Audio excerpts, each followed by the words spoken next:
네, 시청자 여러분 기억하실지 모르겠지만 지난해 12월 말에 우리 증시를 흔들어 놓을 수 있는 티핑 포인트에 대해서 자세하게 살펴봤었죠.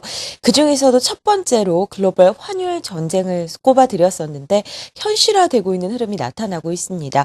환율 시장, 환율 분위기가 좋지 않은데 특히나 우리 시장, 국내 증시가 가장 불리하게 돌아가고 있습니다. 환율 자세하게 점검해보는 시간 가져보도록 하죠. 한국경제신문 한상춘 논설위원입니다. 안녕하세요. 네, 안녕하십니까?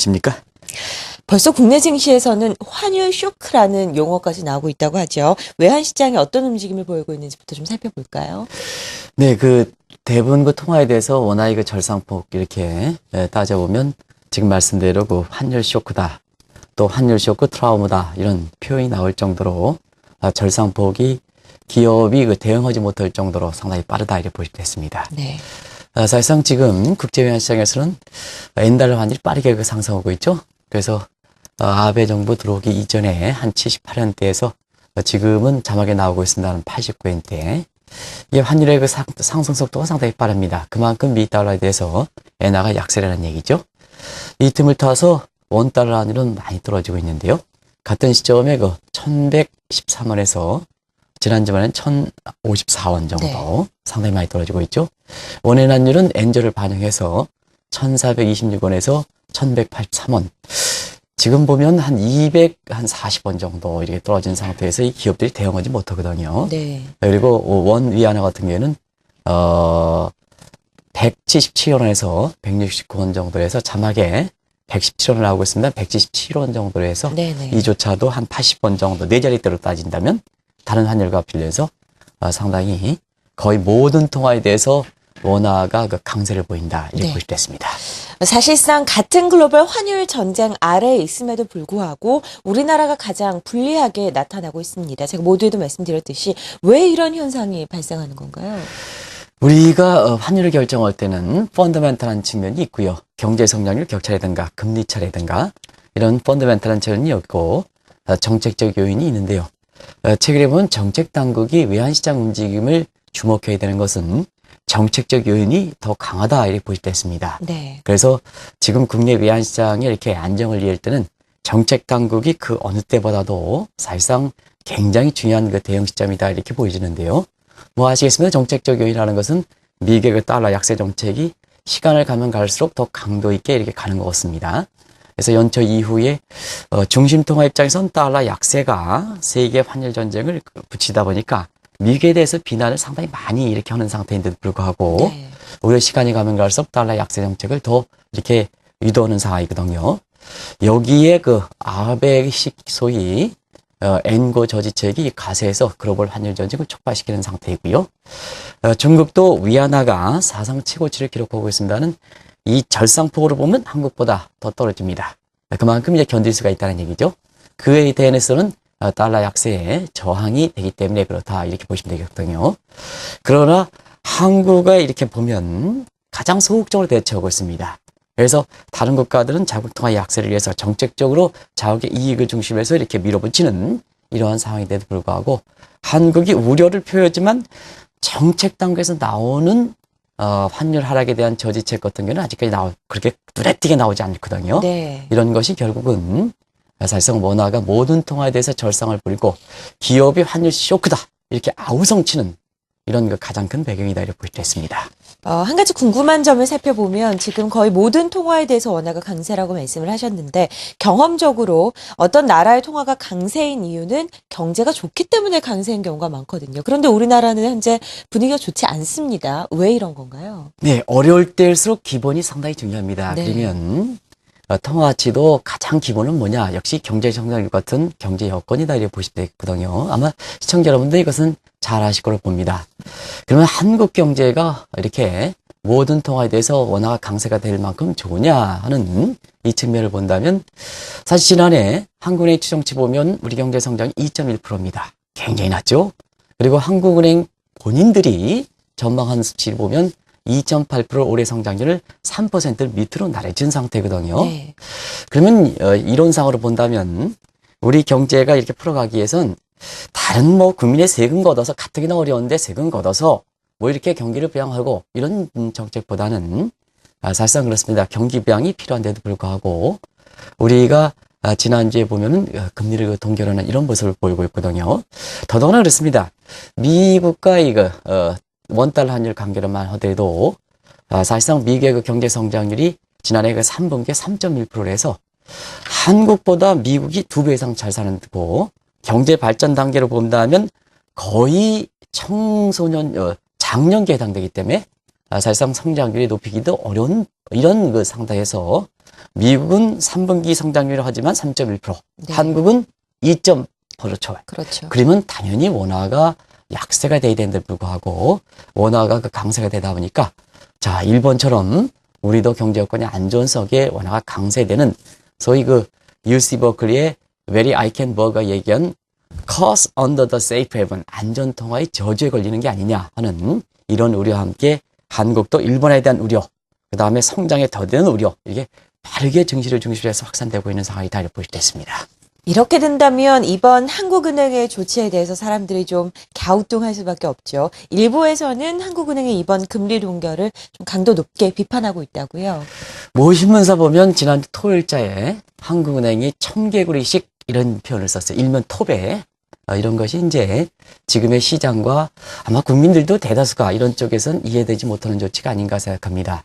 그러면 이제 지금 한국 경제 입장에서 가장 중요한 게 뭘까 했을 땐 가계부채 문제, 연일 인수에서 나오고 있죠. 네. 그 다음에 원화 절상 문제, 이런 두 문제인데요. 경제라는 것은 사실 이 두 가지 문제를 풀어갈 때 우선순위가 중요합니다. 우선순위를 갖다 맞춘다면 가뜩이나 정책 여지가 없는 상태에서 금리를 좀 내려주는 것이 원화를 그 절상을 좀 약화시키고 가계부채 문제를 부담을 좀 줄이는데 가장 좋은 대책이다 하는 것은 대부분 연구기관에서 제시하는 이런 상황이거든요. 그렇지만 정작 본인들도 한국 경제 성장률을 2.8%까지 내리는 상황에서 사실상 금리를 동결했다는 얘기예요. 그러면 금리 동결의 이유가 뭘까 했을 땐 대외 여건이 개선된다 하는 쪽의 요인을 들고 있거든요. 네. 경제정책이라는 것은 한국 경제 현안을 중심으로 해서 이렇게 펴야 되는데, 자, 지금 대외 여건이 개선되고 있습니까? 조금은 개선되죠. 대외 여건이 개선된 이유로 금리를 동결하겠다 하는 입장을 보이고 있거든요. 그러면 대외 개선의 이유가 한 달 전에 12월 달에 어땠을까 하는 것을 다시 한번 의사라고 이렇게 보니까 한 달 전에는 대외 여건이 상당히 안 좋다 하는 쪽으로 이렇게 국민들한테 얘기했던 상황이거든요. 네. 자, 그러면 한 달도 못 되는 사이에 대외 여건이 조금 개선된다. 이것을 왜 지난달 12월 달에 그렇게 훌륭한 한국의 입장에서 예측을 못했을까 할 때 그때 당시에는 악화됐다. 지금은 개선된다. 금리를 동결한다. 한국 경제 입장에서는 지금 원화 절상이라든가 가계부채 문제가 초미의 관심이 되고 있는데 네. 그렇다 보니까 일부 신문에서 1000개구리씩 한국은행이다 하는 이런 표현이 나오는 거 아닌가 생각합니다. 제 개인 자신도 이 대목에 대해서는 이해를 못한다 하는 것을 말씀드립니다. 일부에서는 한국은행이 이 원화 절상에 대해서 미온적인 입장을 취하는 것이 다른 이유가 있기 때문이다라는 이유가 있는데요. 어떤 것 때문에 이러는 거죠? 나름대로 이렇게 비판만 하면 네. 나름대로 그 객관적 이유를 제시해야 되지 않습니까? 그렇죠. 뭐든지 한국경제TV 것처럼 중요한 그 공영방송 입장에서는 사실상 나름대로 객관적 이유를 드려야 됩니다. 그래서 방송을 위해서 한국은행에 나오는 여러 가지 연구 보고서를 한번 쭉 살펴봤습니다. 근데 최근에 눈에 띄는 연구소 보고서가 사실상 지금은 수출이 부가가치라든가 고용 창출이든가 생산의 유발 계수가 과거보다 떨어진다. 여기서 유발 계수라는 것은 허스만의 backward forward linkage 이펙트로 아이오 테이블상에 나타납니다. 그러면 과거처럼 수출이 고용 창출과 부가가치에 이렇게 증대하지 못한다 하는 측면에서 한국을 좀 내수 시장으로 이렇게 간다면, 자, 시청자 여러분, 내수 시장으로 간다면 원화 절상되는 게 바람직한 방향입니다. 근데 경제 구조 자체가 수출에서 사실상 그 내수 위주로 그 재편되는 것은 경제가 여유가 있을 때 사실 이 과정은 지속적인 과정이기 때문에 그렇습니다. 자, 당장 우리 국민들 사이에는 가계부채 문제로 지금 아우성을 치고 있고 원화 절상 문제로 기업의 한국 경제 동력을 작년에 그나마 2% 초반대 유지했던 것도 삼성전자, 현대자동차 같은 수출업체 아니겠습니까? 네.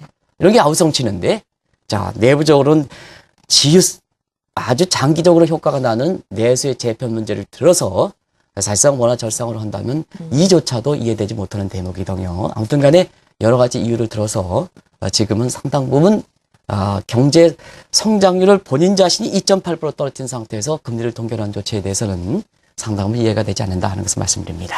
네, 환율 일부에서는 더 앞으로 불리하게 작용할 수도 있다라는 이야기도 있죠. 기업 입장에서는 이번 이 글로벌 환율 전쟁 아주 중요한 부분일 수 있습니다. 앞으로 어떻게 전망하시나요?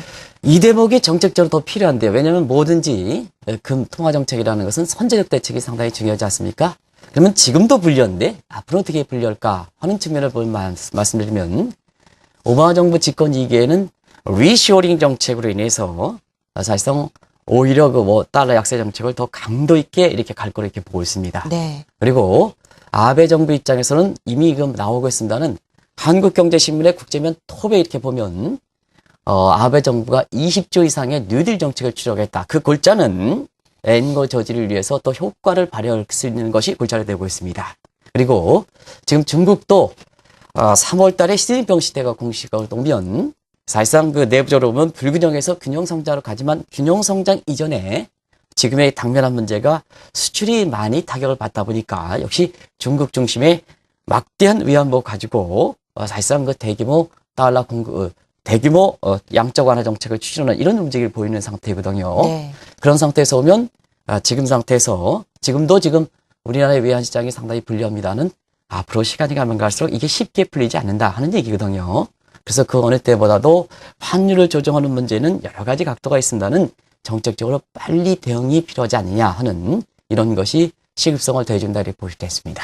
원화가 최근처럼 불리하게 움직이는 것 벌써 증시에는 타격을 받고 있지만 앞으로 수출과 경기에 더 큰 영향을 미칠 것으로 예상이 되는데요. 어떤 대책이 필요하다고 보시나요? 정부도 물론 이제 외환에 사실상 불리하게 돌아가는 것을 감안해서 사실 시장에 그 개입할 이런 움직임을 보이는 것은 사실이에요. 일단 구두 개의 문제, 그 다음에 3종 세트라고 아마 시청자 여러분 잘 아실 거로 이렇게 생각하는데요. 이 3종 세트 문제만 가지고 다 얘기하는데요. 3종 세트 문제는 이게 이미 과거에 우리 경제 여건을 감안해서 만든 대책이거든요. 지금은 우리 환율에 불리한 요인이 과거 요인과 달리 정책 요인이 가장 중요한 요인이거든요.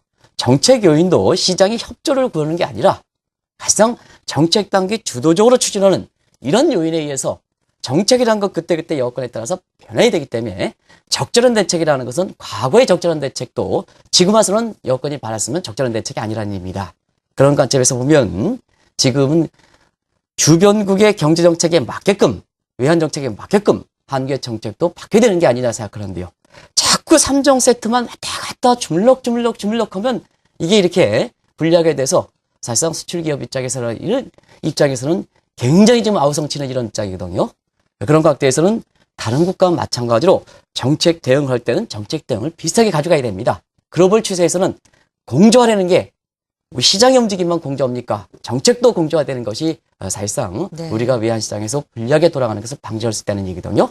그런 각도에서 보면 금리 차를 좀 줄여서 대내 차례 격차를 좀 줄인다든가 그 다음에 우리 같은 때도 소위 토빈세가 전격적으로 도입하기에는 어려우면 정상적인 상태에서는 토빈세 부과하지 말고 지금처럼 아주 환율의 속도가 여러 가지 정책으로서 피지 못한다면 이때는 그거는 토빈세를 부과하는 소위 투트랙 토빈 텍스 같은 거 이런 건 좀 한국 경제 여건에 맞게끔 이렇게 좀 변형시켜서 대응하면 수출기업도 살고 가계부채도 살고 이런 문제가 되지 않겠습니까? 네. 그러면 보다 현재 우리가 원화가 강세가 되는 요인을 좀 정책 단계에서 심각하게 고려해서 여기에 여건이 변하는 만큼 적절한 대책이 나와야 되는데 자꾸 과거에 대책을 마련했다고 해서 그것만 왔다 갔다 하면 지금 정책 여건이 변하고 환율도 변하는 각국의 여건이 변한 상태에서 어떻게 그거 가지고만 대응하겠습니까? 여건이 변하면 정책도 변해야 되고 정책도 변해야지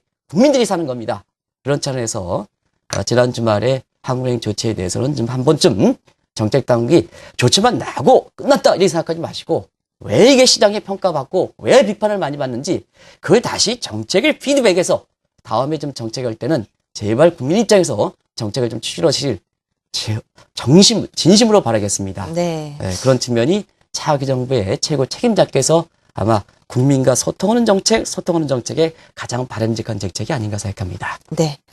환율 쇼크라고 불릴 정도로 원화 강세가 심각합니다. 국내 증시 굉장히 불안하게 돌아가고 있는 상황에서 이 환율이 시장의 복병이 될 수 있을지 자세한 이야기 나눠봤습니다. 한국경제신문 한상춘 논설위원이었습니다. 말씀 네, 고맙습니다. 고맙습니다.